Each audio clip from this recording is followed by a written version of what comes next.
2022 a commencé dans un climat un peu morose pour les crypto-monnaies, un peu morose. Quand on voit le prix du Bitcoin, depuis le début d'année, ça a plutôt baissé. Et on peut se poser la question, est-ce qu'on est finalement à la fin du bull run? Est-ce que 2022 sera plutôt l'année du bear market, un peu comme on a connu en 2017.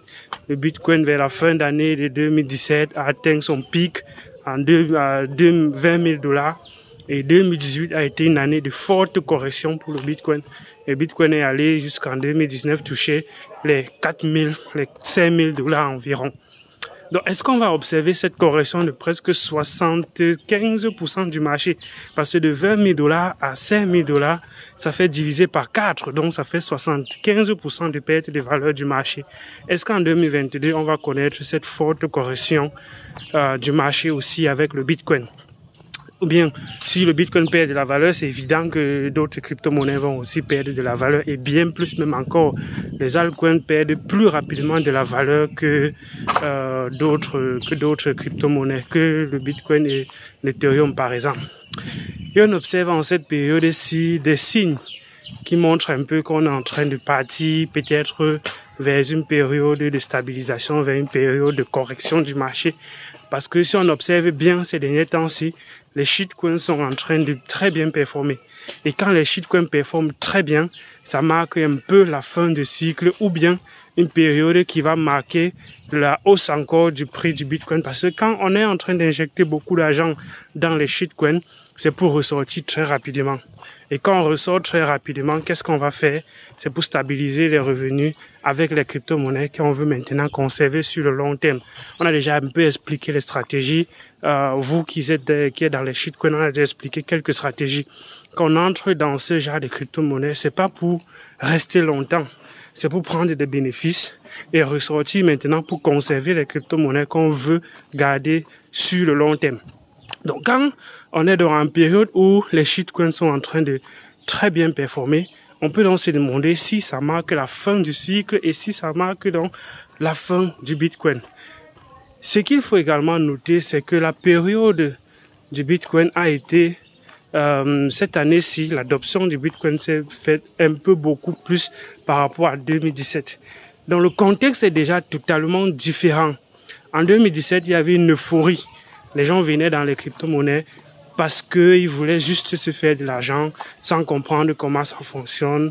Parce que quelqu'un a entendu qu'avec peut-être quelque chose comme 10 $, avec peut-être 10 $, quelqu'un est devenu millionnaire et du coup il vient aussi dans les crypto-monnaies, il achète des trucs en espérant que ça performe. Et c'est comme ça que le marché a pompé très rapidement en 2017. Mais en 2022, on n'est pas dans ce même cas de figure. En 2022, le marché, 2021, le marché a connu de la valeur parce que les personnes un peu plus éduquées, un peu plus matures en tant que les personnes qui gèrent les finances, les institutions, les entreprises assez conséquentes telles que les Goldman Sachs, les MicroStrategy, les Grayscale et bien d'autres entreprises sont aussi entrées dans les crypto-monnaies. On a eu les ETF qui sont nés, qui ont permis déjà aux entreprises de spéculer par rapport à la valeur du Bitcoin et acheter, par exemple, le fonds Grayscale permet aux gens d'acheter, de trader le GBTC, qui est donc un indice adossé sur le Bitcoin qui est détenu par Grayscale. Donc, en 2021, l'adoption des crypto-monnaies, la valeur des crypto-monnaies ne s'est pas fait à l'arracher comme ça s'est pas fait de hasard comme ça, parce que les gens spéculaient tout simplement, non.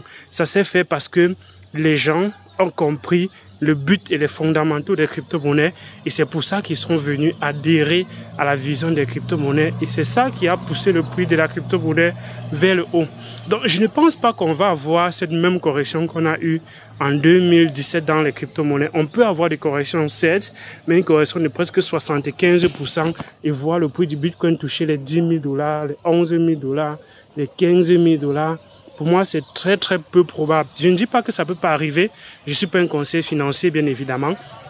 Mais la probabilité que cela se fasse de cette façon-là est quand même faible au vu de la qualité des personnes qui sont entrées, qui entrent dans l'écosystème et au vu des fondamentaux qui continuent à rester parce que au fur et à mesure qu'on imprime de l'argent, que les États-Unis continuent d'imprimer les dollars, que les banques se servent de l'argent du futur pour résoudre les problèmes du présent, on va assister aux mêmes difficultés, on va assister donc aux mêmes problèmes. Ce qui fait que la correction ne sera pas, pour moi, à mon sens, très drastique comme celle de 2018.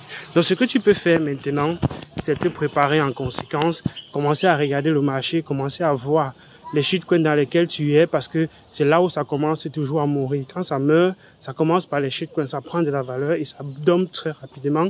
Tu perds 90% de la valeur de ce que tu as eu. Donc, toi qui es dans les shitcoins, il faut faire très attention parce que il y a plusieurs qui sont en train de partir en gare.